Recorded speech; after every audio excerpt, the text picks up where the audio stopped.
Well, guys, it's a little different. This special episode. We lost a legend in the wrestling world. Yeah, it definitely did. In my opinion, the greatest of all time.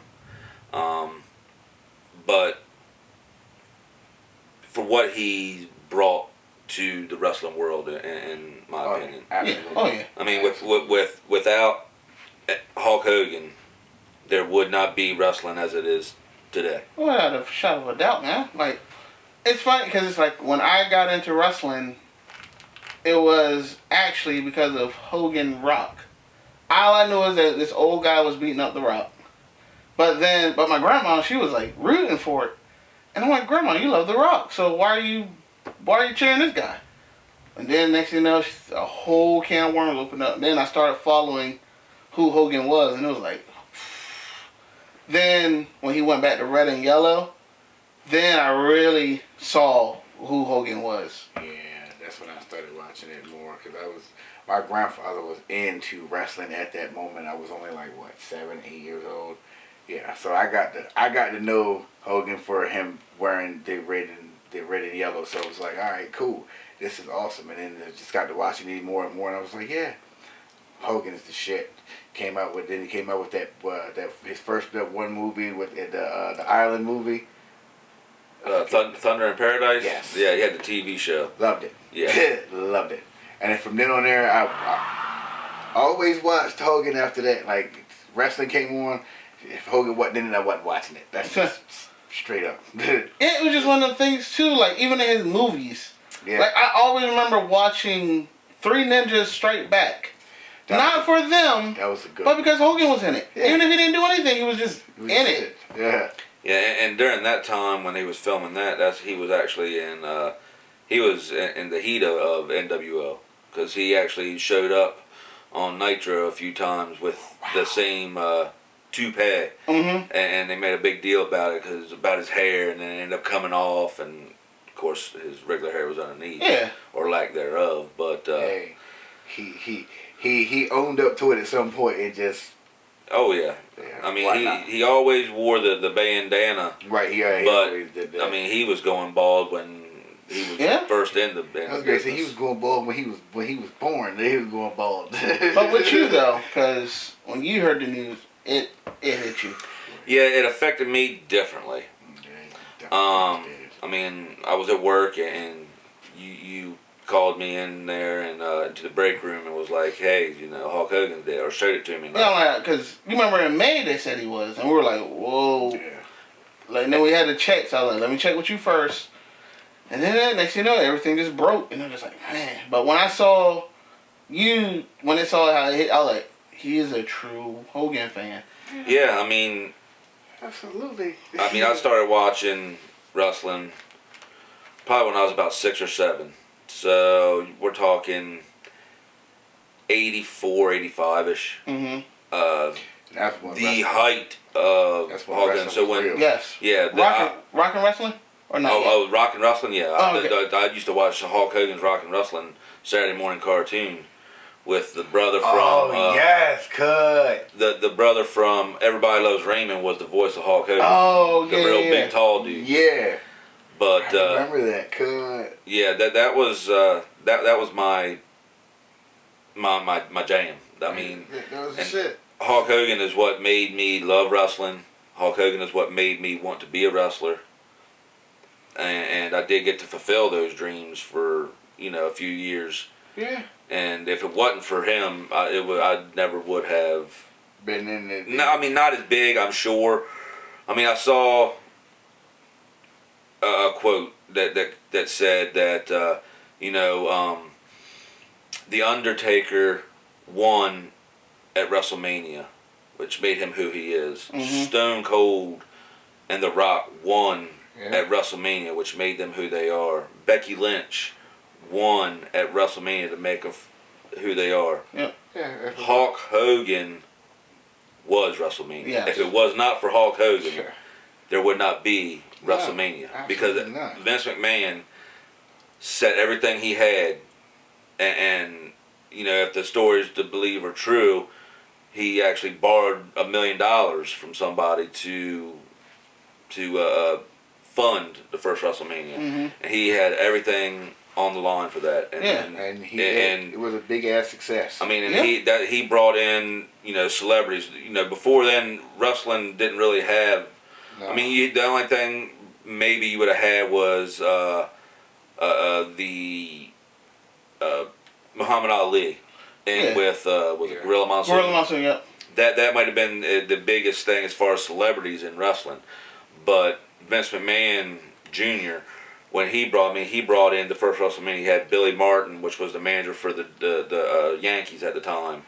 You had Liberace, which was so huge in the early '80s. Yeah. I mean, you had Cyndi Lauper. She came out with Wendy Richter, which was my first crush in wrestling. And she married Pedro, the Spanish announce guy. Vote for Pedro. Pedro, something Vitch or whatever. That's Pedro. No, that's Hugo Savinovich. So Pedro, whatever, the bigger one. Yeah. Yeah, that's who she married. Oh, okay. But useless wrestling knowledge, but I'm gonna it's all good.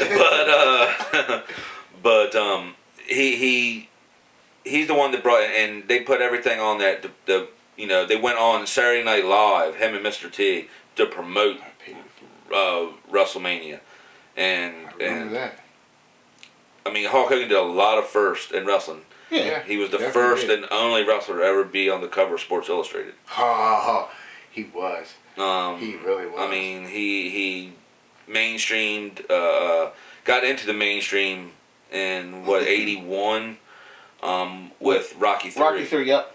Where he wanted to do the movie, and Vince McMahon Sr. told him, "No, you do it. You're fine. You can't work here. Yeah, you'll never work here again." And he went and did it anyway. And then when Vince Jr. bought the company, from his father, that's who he wanted to be. Vince was smart enough to get him back. See the potential, to see the possibility. Mm-hmm. Absolutely.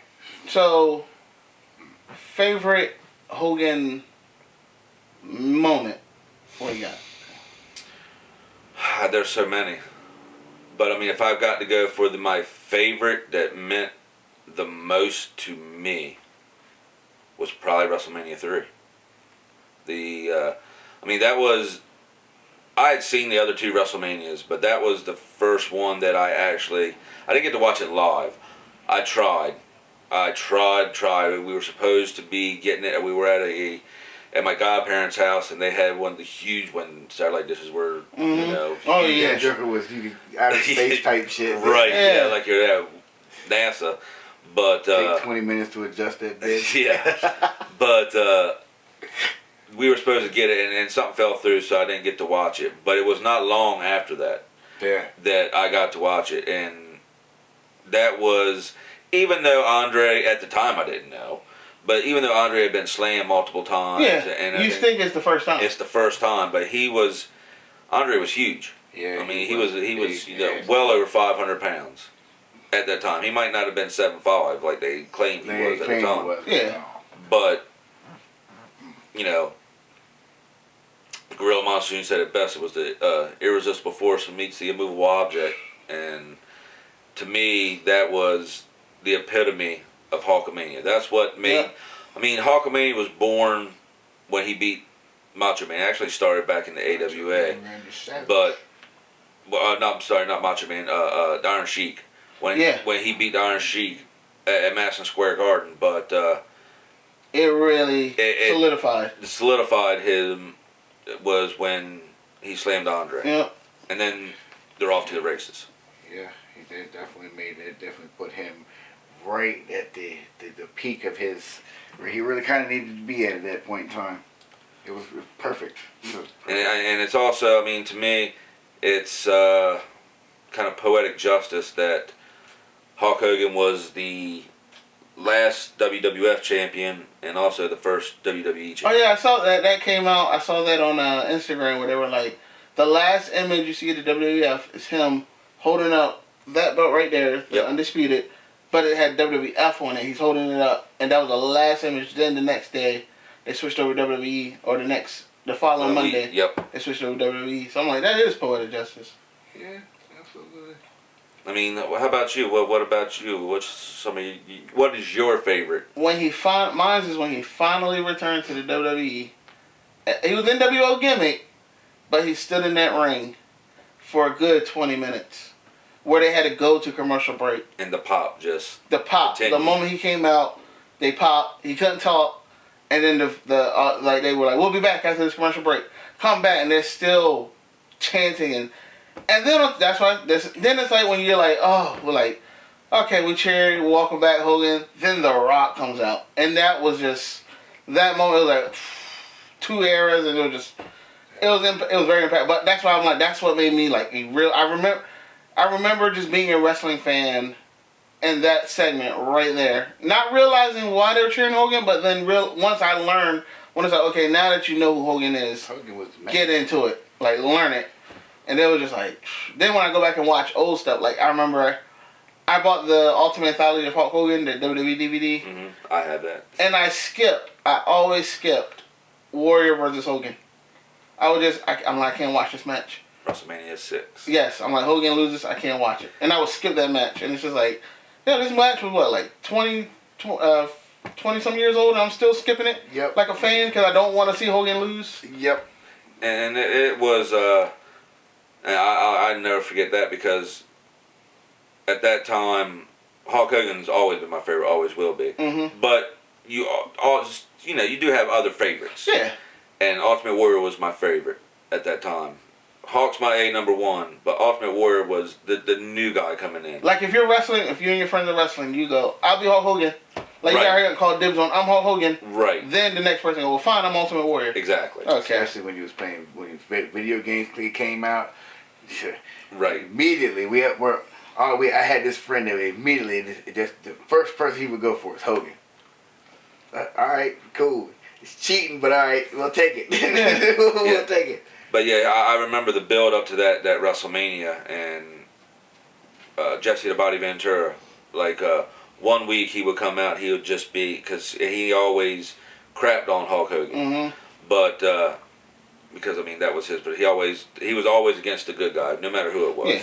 But he would come out 1 week and he was dressed all in Hogan stuff, and he had the red and yellow on, and then the next week they show him and he had the face paint and the tassels on, Mm-hmm. because he was like, I don't know who I want to cheer to root for. I don't know who's going to win, and you really didn't know, because I mean here you had the WWF World Heavyweight Champion, you had the WWF Intercontinental Champion, and it was the first time that I can think of, and maybe that they at least promoted as champion versus champion, winner take all, and both were baby faces. Mm-hmm. So you didn't know who was going to win, and I was a little happy, but I was also hurt. Like, yeah, right. Because, I mean, it was cool to see the Ultimate Warrior win, but to watch Hulk Hogan take that little trolley ride Mm-hmm. back in the little ring. Because that was the 90s, right? That was in 1990, right? Yeah. That was when Vince was trying to phase Hogan out also, Yeah. but he was still popular, because then he had to rectify it the following Mania. But it was like, that was Vince trying to be like, oh, I'm moving on, I gotta move with the times. But it's like, no, Hogan still ruled. Yeah.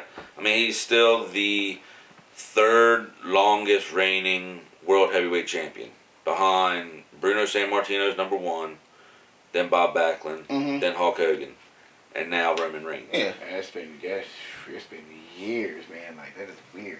Like, What about Yeah, you got a favorite Hulk Hogan moment, match, something that sticks in your head? I basically just I liked it all, because he was a badass shit talker, and he when he came into the ring, he was there to tell you and do exactly what he said he was gonna do to you. So it was awesome. Like he was definitely, he gave you that. He kept you on the edge of your seat at all times when you were watching him, and you never knew exactly what he was gonna do. But when it came down to it, you were just like, yo, this is awesome. Like I was young, but I was just that person that. I get what you're saying. because he knew how to work the crowd. That right was there. his thing. He knew how to exactly work Yes. the crowd, and it was like when he would just like I love watching his victories. Like I remember me and producer E were talking, and as we were talking, I'm like, yo, you gotta just watch his victories. Like I don't even care about the match because it's the same, but it's like the victories where he's and then every time before he always leaves to go back to Gorilla, he always just gives a thumb up to everybody.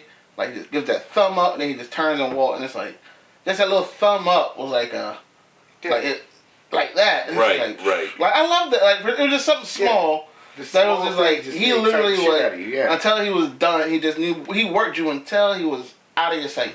Yep. He was great. He was, you know, I love professional wrestling, and now they call it sports entertainment. Yeah.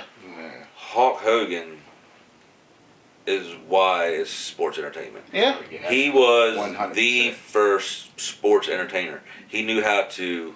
He was from old school. He knew how to promote himself. He knew gave how the to crowd what they wanted. He knew how to work you into what he wanted. Yeah, exactly. I mean, the red and yellow was, I mean, everything. He was a real life superhero. Yeah. I mean, he taught. I ate so many Flintstone vitamins because of him. Because the training to say your prayers and eat your vitamins. That's right. He was the Eat your vitamins, say your prayers. That was the 3 commandments, and then he came out with the 4th, which was believe in yourself. That was the reason why I was on the damn vitamins too. But and I mean, and when he left, when they were phasing him out, I mean, because figure Hogan was in the first 9 WrestleManias. Yeah. Yeah. Somehow, and the main event. He was in the no, he wasn't the main event in well, it was 8. it was a double main event. Okay. Yeah, they called it Justice. Yeah, they called it the double main event. Yeah. But so we know what he did from the 80s to the 90s. How did you feel about okay, when did he start backing off? Because I always loved his 2002 through 2005 stuff, where he was a part-timer, but he still just worked the ruthless. Like he literally came in, and we talk about different eras, where I'm like, I don't think he would have fit in with the Attitude Era of Austin and Rock, but when it transitioned to Ruthless Aggression, he was perfect. But think about it this way too. He probably wouldn't have fit in with the Ruthless or with the Attitude Era. But he wasn't even in that company. Yeah. And if it wasn't for him, there wouldn't have exactly yes. at all. Because he, when he was in WCW and he formed a whole group called the NWO, it made Vince panic. Yep. And it made him. I remember that era. Because before that, in WWF, it was all, trash men and clowns and magicians, face paint. Yeah. Bastion boogers and mantars and the gobbledygook, that kind of stuff. Yeah, it got ridiculous. It was more along the lines of cartoonish. Yes, they definitely started. And even when Hulk Hogan went to WCW, it was still. I mean, WCW was more wrestling. Yeah. Yes. It was more of a wrestler's promotion. Yes. Absolutely. Which and I loved it. I loved that also. I mean, I just loved anything wrestling. Yeah. But getting beat up, we were good. I remember him going to WCW. I remember, all that. But when he formed the NWO, and wait a minute, now Hulk Hogan is a bad guy. The superhero has gone to the dark side. Right. And it was something, you never seen before. Yeah. And especially with him being the bad guy. So it made Vince leave the kiddiness aside and let's go in a different direction. Yeah. And that's when you had the Stone Cold and Rock. So that's you have the Attitude Era, but still, in my opinion, without Hogan his influence, even not in that company, changed WWE forever. Mm-hmm. Hogan was definitely a big influence on a lot of shit, a lot of stuff. But I do love when he came back to the WWE, or it was still WWF then, but when he came back with the NWO, I was excited for the NWO to come there. Yeah. But it was a shelter for himself. They were washed down. They were washed down. They weren't the same. But if I had to pick another, when we were talking about favorite moments, another favorite moment of mine is the Hogan Rock match at WrestleMania. Yes. That is some of the greatest switch on the fly change. Maybe not the outcome of the match, but how the matches work. And the crowd just like that. I mean, Hulk Hogan was the bad guy. He came out. He was NWO. He was supposed to be. You were supposed to hate it. The Rock was the hottest thing in the WWE right then. Mm-hmm. Yeah, he was. And as soon as Hogan came out and they got face to face, you could almost feel it. You could almost feel that. Cut the tension with it. That this is not going to go the way you want it to. This is not going to be boo Hogan, cheer Rock. Even Jim Ross calling the match, he's like, half is for Hogan and half is for the Rock. No, it was pretty much all for Hogan. Yeah. There was some Rock in there, but it was pretty much all Hogan. And by the end, it was all Hogan. Yeah.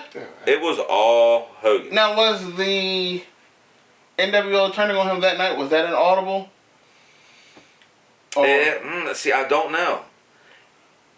I mean, maybe and maybe not.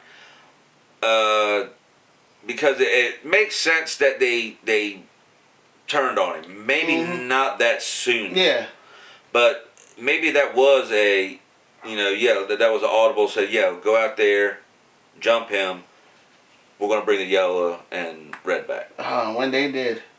Oh yeah, and it was great. And but then like I said, it goes into the ruthless aggression era when he brought red and yellow back, because he was keeping up with guys the likes of Brock Lesnar, Kurt Angle, Chris Jericho, Triple H. It was like he was keeping up with those guys, being in his 40s. Being as old as he was. Yeah, being in his mid 40s. Yep. Yeah, mid to late 40s. And even his match with Vince McMahon, that was good.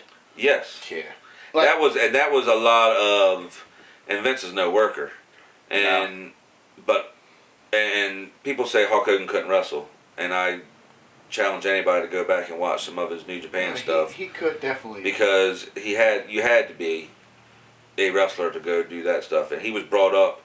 He was trained by Hiro Matsuda, which you had to be. He had respect in Japan, but he made Vince look good. And one of my favorite, as far as if we're going ruthless aggression, and we're talking about that, one of my favorite images was when Hulk Hogan took on Triple H, and Hulk Hogan comes out first, and he's waiting for Triple H to come out, and Triple H comes out, and he's getting ready to do his spit the water thing, and then there's just Hogan. Picture in the back, just very silhouette. It's dark, but very silhouette. You can make out Hulk Hogan just looking at Triple H, and I think that is. It was like he knew where to stand, where the camera was going to be. It was just because anytime somebody's wrestling Triple H, they're in the corner on the right, where you can't see. Yeah, you can't see him. And he was just right at the perfect, and the look he had on it was like, okay, this is getting ready to be a war. Now, was the match that great? Oh. It might not have been, but just that image. Yeah. So, but like I said, with the man, let's say you also got to talk about later on in the years, and we'll continue that on part 2.